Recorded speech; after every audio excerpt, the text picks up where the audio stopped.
SM Painting, Chico's favorite painter. It's a little bit of a service announcement, not necessarily.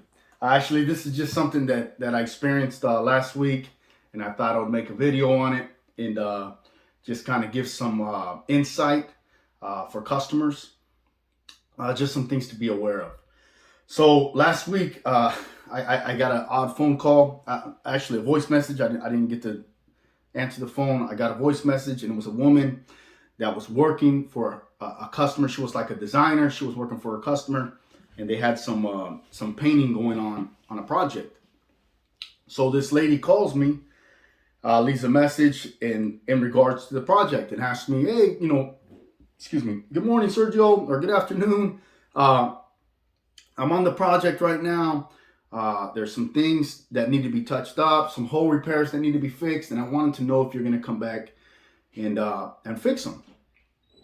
It kind of got me offset. We do a lot of jobs, and I wasn't at that moment. We weren't doing any interiors, so I kind of like, wait a minute, who is this? So I called back. I didn't get through the first time. I call again.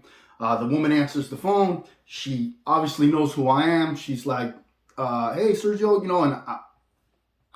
and my name isn't very common. Actually, I don't know anybody with my name." So she explains the situation to me, and I'm like a bit dumbfounded. I go, "Ma'am, I'm not sure who this is or what job you're talking about." So she's like, "Is this Sergio with SM Painting?" I said, "Yeah, it is, but I'm not doing any interiors right now." For a second, I almost thought, was I doing an interior? Maybe I'm doing one and I don't even know it. Which would never happen, right? So she's like, she sounds a little confused. I'm dumbfounded. So we hang up. But after we hang up, my marble starts spinning, and I start thinking to myself, like, what just happened? In the past, I've heard of individuals like scam artists. They will go to different communities. They will find reputable contractors. They will set up a website, a whole little business entity under false, identity. They will go out into the community, hand out flyers with all the contractors' information on it besides their phone number. They'll put a scam artist phone number. Customers will start calling them. They'll give you estimates. They'll give you estimates that you can't say no to because it's all a scam. They'll even actually come out, sign a contract with you, get a deposit. Some of them actually even take or start the job.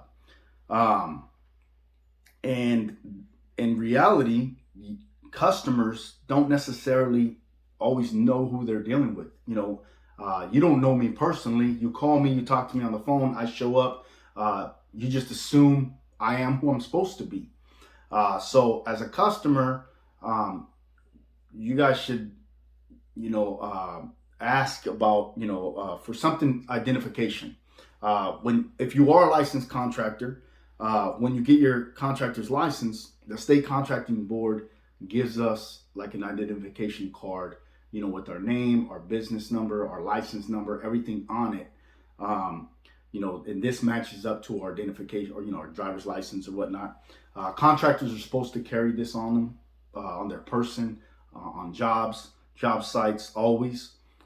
Sometimes we slip up a little bit. Either it's in the wallet or I keep mine in my checkbook, but it's always near. And you should feel safe and you should feel comfortable with asking, can I see some form of identification so I can know who you are because of these scams.